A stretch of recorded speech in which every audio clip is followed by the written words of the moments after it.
What's up, spectators? Welcome back to an episode of Professor Layton and the Unwound Future. Here we are at the Towering Pagoda, but Layton's been really suspicious lately. For one thing, as soon as we got into the Towering Pagoda area, he disappeared for a minute and then came back, and now he's back with us, but still, very suspicious indeed. I suppose it'd be too much to expect the door to be open. Let's see, the eyes of this dragon seem to be the key to unlocking this door. Sounds like a puzzle. Let me handle it, Professor. I'll have the door open before you know it. Eye of the Dragon! Number 90. This dragon's eyes aren't spheres, but dodecahedrons. This means that each eye is a 3D object constructed from 12 pentagons. Though one of the eyes is already made, the other one still needs to be assembled. Which option A, B, or C will create the exact same eye when folded together? So we want to make something that probably looks like the top left. Let's see how these things assemble with each other. So we can start with C. We can see how the sphere is shaped. We need pieces to fit into the other side. That could work. Hold on, let me look at B. Ooh, a lot of these seem promising. Okay, hold on.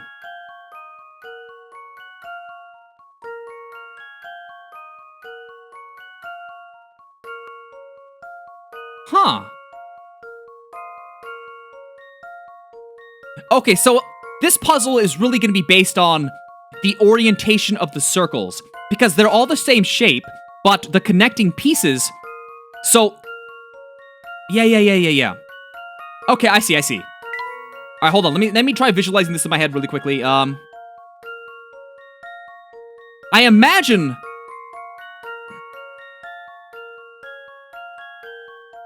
It's definitely not B. That one seemed... I think for B, it would come out on the wrong side, if that makes sense. C's too much on... Okay, I think it's gonna be A then. I think it'll wrap around together just right. This one's as good as solved. Alright. How many points was this? No puzzle can stop Layton's apprentice.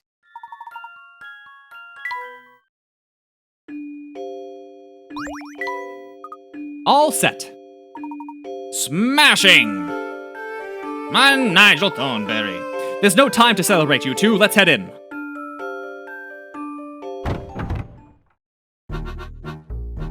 Ooh! New music.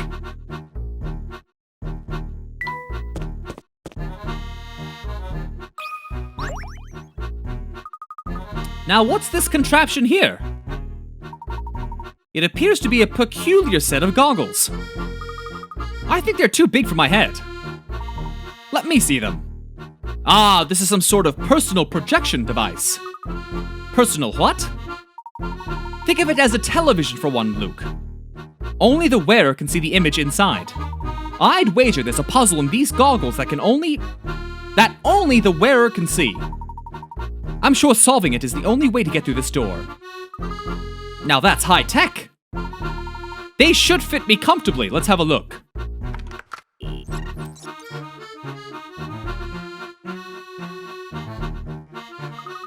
What do you see, Professor?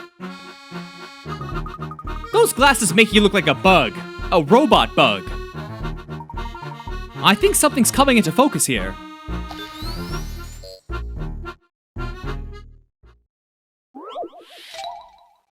Strange glasses.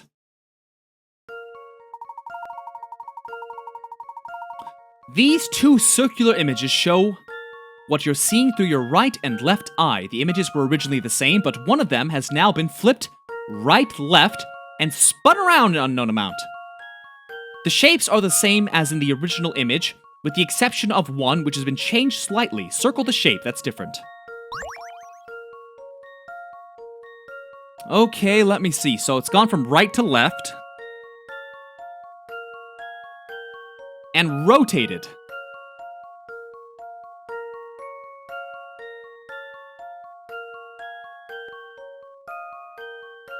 So based on what I'm seeing right now, if we rotated this to this side and flipped it, then Let's see, so it'd be this way, slash coming down. So this is correct, and its placement with the moon is also correct, which is also flipped, so these two are correct. Right, hold on, let me see. This is this way. Yes, okay.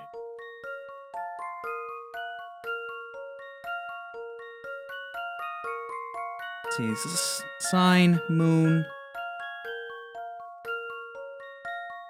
And this is correct. I'm just verifying them one at a time as I go down. Star.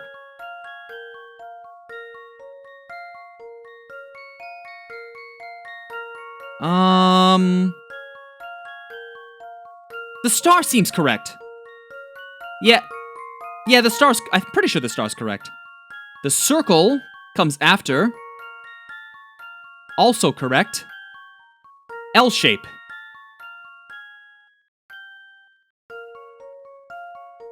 The L shape seems different.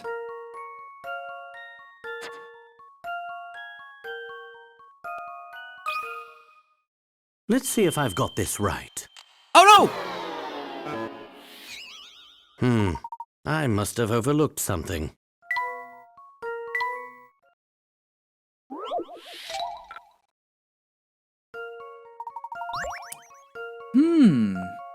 Wonder what's wrong.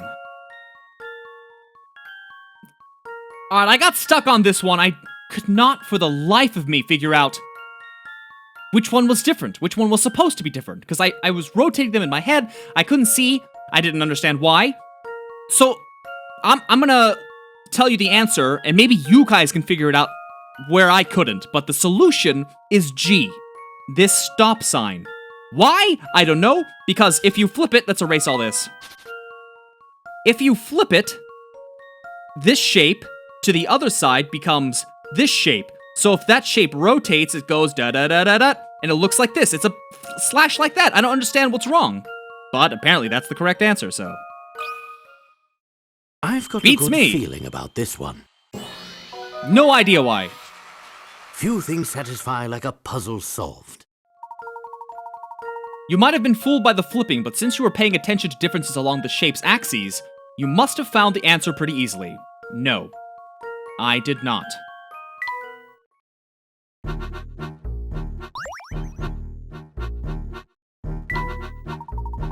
It's a relief to take those off. I was feeling a bit lightheaded and had some trouble focusing. But it was totally worth it thanks to you. The doors unlocked and we're clear to press on.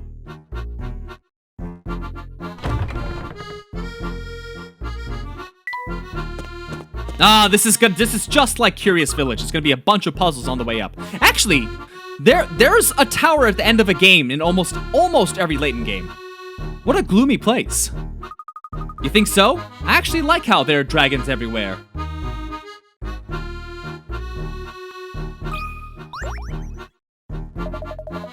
So you're the scoundrel who bullied my poor underling. That's gonna cost you, lad. Look who went crying to his boss. Little baby, I've never seen such bravery. Quiet, you! What was I supposed to do back there? I was outnumbered. There, I understand. You're a small fellow and you knew you had no chance of stopping us. So you got your big lug of a boss to do that dirty work for you. Sling all the insults you like, boy. Believe you me, if the boss allowed violence in the pagoda, I'd have pounded you one already. Since I can't do that, I'll sock it to you with the vicious puzzle. Would you like me to take care of this one, Luke? Don't trouble yourself with this riffraff, Professor. I can handle whatever he's dishing out.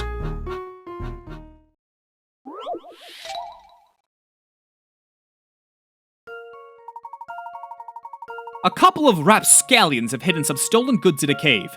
To protect their stash, they're planning to seal off the entrance with some wood. To do so, they need to cut the board shown below to equal pieces. 2 equal pieces. Where should the thieves make their cut? Draw the answer with your stylus. Hold on. Seal off the entrance. Okay, I see.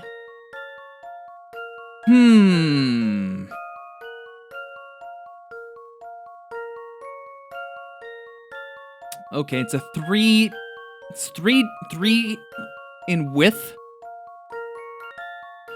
Well, if we're trying to stack them, why don't we just find something that's gonna cover this portion?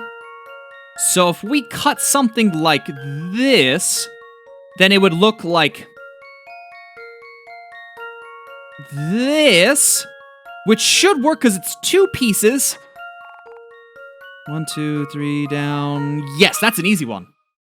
This puzzle has met its match. Uh-oh! Oh, thank God. Whew! Success! You're exactly right. To seal the cave, the thieves flip one of the pieces upright as shown above.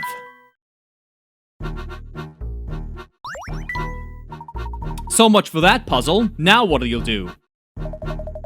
You're lucky the boss doesn't let me rough up people in here. But you can't stay here forever, and when I see you on the outside, you'd best watch your back. What he said. They're all bark and no bite. Come on, everyone, we got places to be.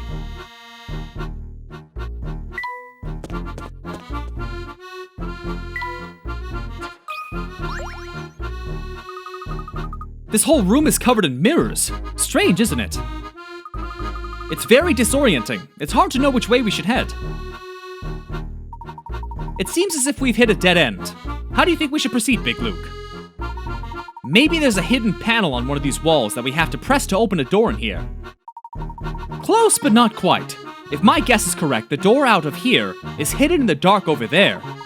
But we can't just rush headlong into the dark. There's no telling what traps could be set there. Now I see what you're getting at. Are you saying that this room is a puzzle, Professor? That's right, Luke, and I'm about to solve our way out of here.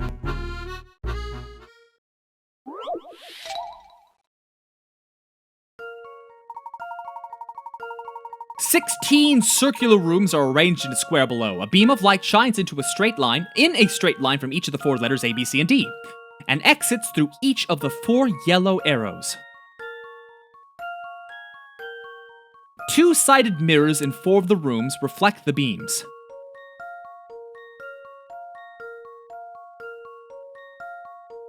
Each beam passes through the number of rooms listed below its letter. Identify which 4 rooms contain mirrors. And the direction each mirror faces. How does this work? Ah, okay, I see. Okay. 1, 2. So if we did 1, 2. So that would work for B.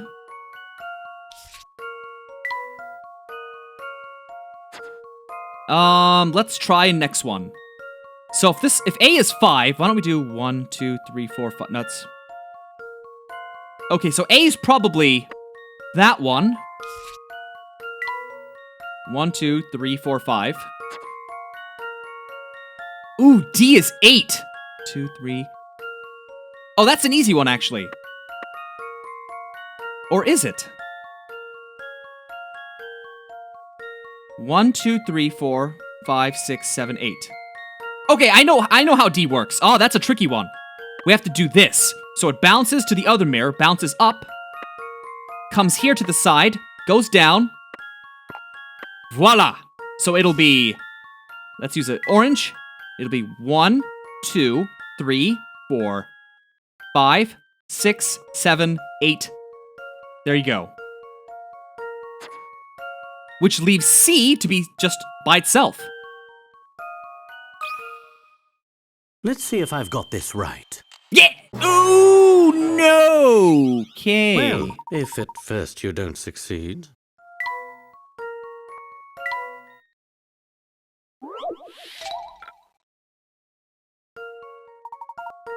So this is an alternate solution that also seems to work. I'm not sure why they didn't accept the last one, but this also works. Let's see if I've got this right. Just as I suspected. Perfecto! Let's press on.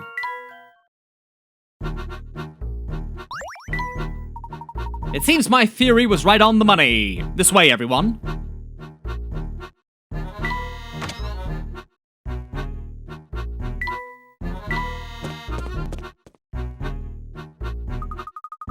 Professor, I think this may be the top floor. We must be close now.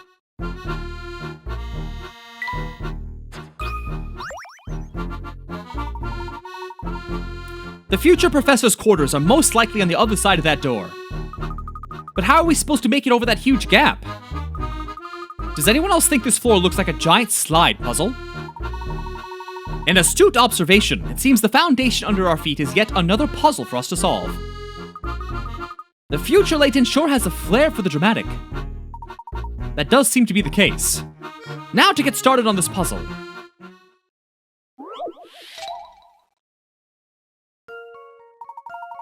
The bridge is out. If you don't find a way across this room, you'll be unable to continue on. Can you figure out how to put the 4 pieces of the dragon bridge back together? You can't walk through the spiked ball, so you need to deal with that too.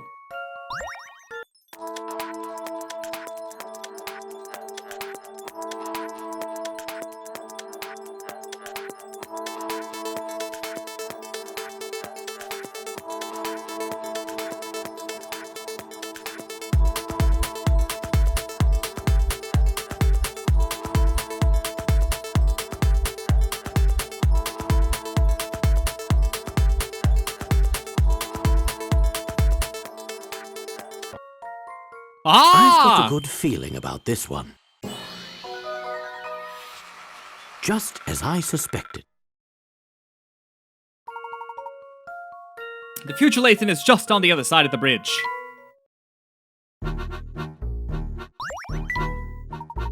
There, it's safe to cross now, everyone.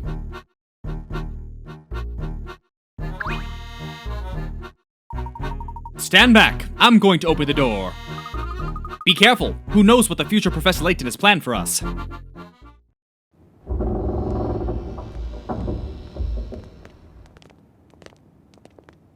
Excuse me, you there!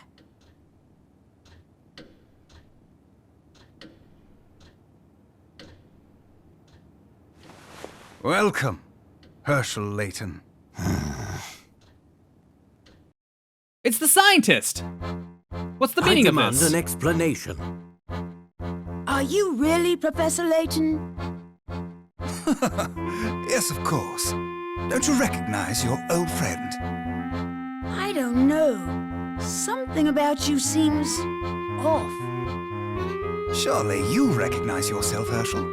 Misfortune, our fortune, is a result of your ambition and genius. What is it, Professor? You've put on quite a show, but it's clear to me that you're nothing but a charlatan. Oh, is that so? Professor, what tipped you off? Yes, what indeed? I'm all ears.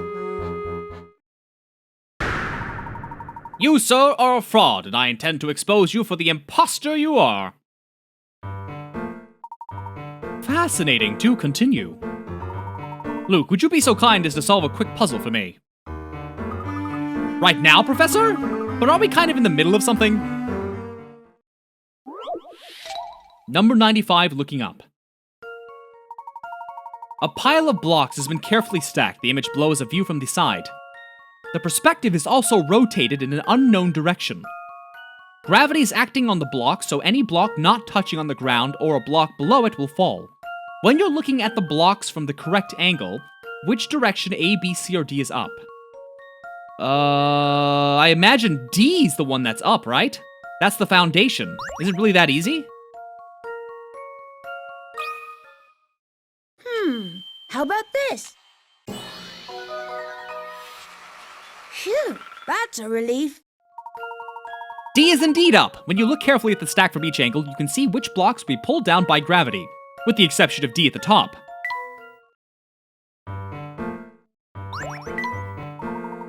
Yes, the boy's quite bright. We all know that, but what does that have to do with anything?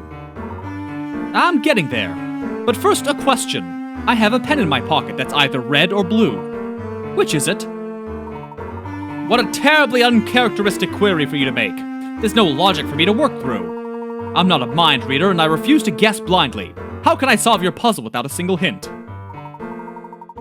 So, in other words, you have no idea what color the pen in my pocket is.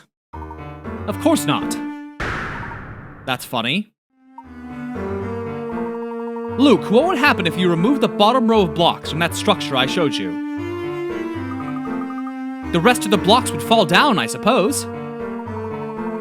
That's right. Those blocks in the middle of the structure don't float in midair.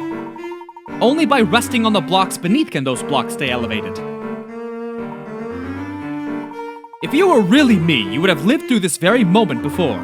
Therefore, you should know exactly what color the pen in my pocket is. Given your answer, I can only assume your memory of that crucial event has vanished. But remember those blocks. Each sits on top of the next. When you remove one, everything on top of it comes tumbling down. It all makes sense now! That wasn't unnecessary at all. So out with it already. What color is the pen in your pocket? There was never any pen to begin with.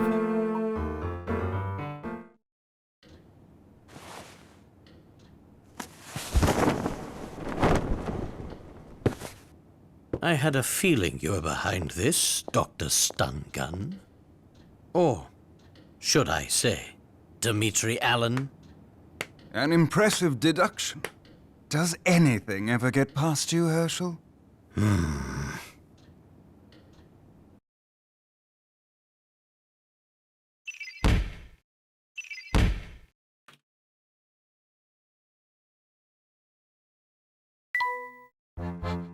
Hats off to you, Herschel. So you're the one who's been kidnapping scientists under my name. But why?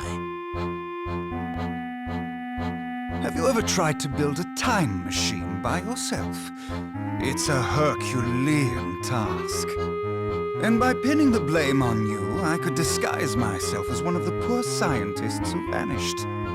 Conveniently, that also provided an excellent way to lure you here. After all, the virtuous Herschel Layton would never stand by as someone sullied his good name. Sure enough, you came running. And faster than expected at that. You're a real lowlife, you know that? So why me? You could have chosen anyone to be the scapegoat. Oh no, it had to be you. You see, you play a critical part in the completion of my time machine. Or rather, your memories do. What are you saying? The best part is that I've already got what I need from you. Of course. So that strange device. Finally catching on, eh? Those glasses you put on were a cognitive capture unit of my own design. In layman's terms, a memory recorder. But what use could you possibly have for my memories? Why, they provide me with data, of course. Your memories contain all the information I need to recreate that fateful day's experiment. Which day? The day I lost everything that mattered to me. I still don't understand what you're getting at. I'd imagine you know quite a bit about loss yourself, Herschel. Think, man. I'm talking about Claire. Claire. As you know, time travel is based on movement through wormholes. One end of the wormhole is anchored in the present, but every wormhole also needs a point of origin. And to find this point of origin, one needs data. Both you and Bill had substantial interactions with Claire on the day of the accident. Using your memories of those interactions, I will triangulate the point right before her death. Of course, finding a wormhole's point of origin is no easy task. If my calculations were even the slightest bit off, I could be trapped forever. Then why take the risk? What do you stand to gain? Everything. You see, like you, Herschel, I loved Claire. So you intend to travel back through time and save her? Surely you wouldn't stop me. After all, haven't you wished for this yourself? Nothing can excuse the kidnapping of all those scientists. Not even this, Dimitri. You disappoint me. I had hoped a rational man like yourself would understand that the ends justify the means. I don't see it that way. Then what's your next move? Turn me into the police? I'd like to see you try.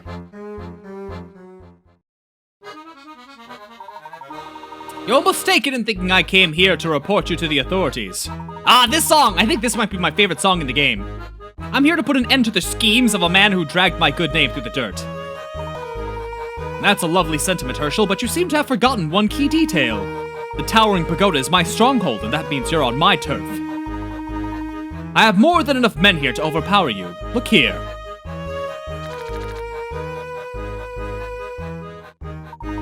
This 18th century relief illustrates our situation perfectly. It displays two warring factions of 5 troops. The stars indicate the strength of each troop. Your side is more or less accurately represented by the red and mine by the gray. It should be fairly clear to you who the victor will be. The gray side has more powerful troops. There's no way red could win. Exactly. Your apprentice has a good head on his shoulders, Herschel. Personally, I think it's a bit premature to praise him in this case, Dimitri. From what I can see, our troops wouldn't lose the fight provided the battle is fought one-on-one. It sounds to me like you simply don't wish to admit defeat. If you believe it possible, prove it.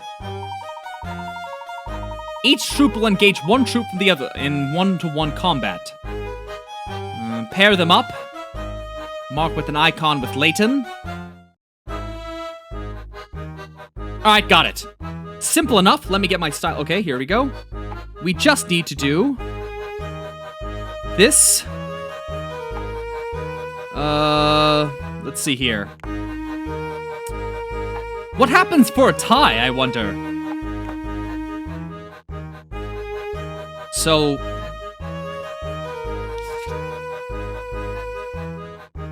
Zero... Oh, wait, let's not write it on there, hold on. 0... Let's use a different color. 0, 1, 0, 2, 1, 2, 2, 2, tie. Let's see what happens when it's a tie. Each side wins 2 fights, loses 2 fights, and ties 1. It's a perfect draw. What the red side lacks in strength of its troops, it can make up for with strategy. Your logic has impressed me once again. Very nicely done, Herschel. Give it up, Dimitri! Give it up? Oh, no. I'm just getting started.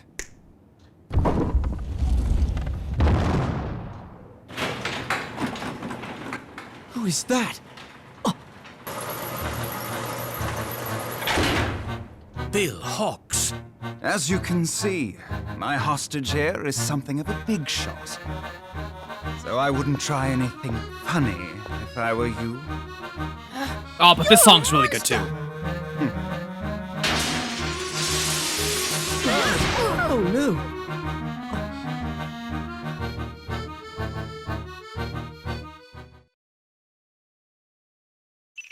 All the songs are good! Prime Minister Bill Hawks, who was unaccounted for after the time machine accident, is discovered by Professor Layton in future London. Abducted by Dimitri, the Prime Minister is now being held prisoner. Will the heroes be able to rescue him? And with that, why don't we end this video here? So, stay tuned for the next one, and thanks for watching. Bye-bye.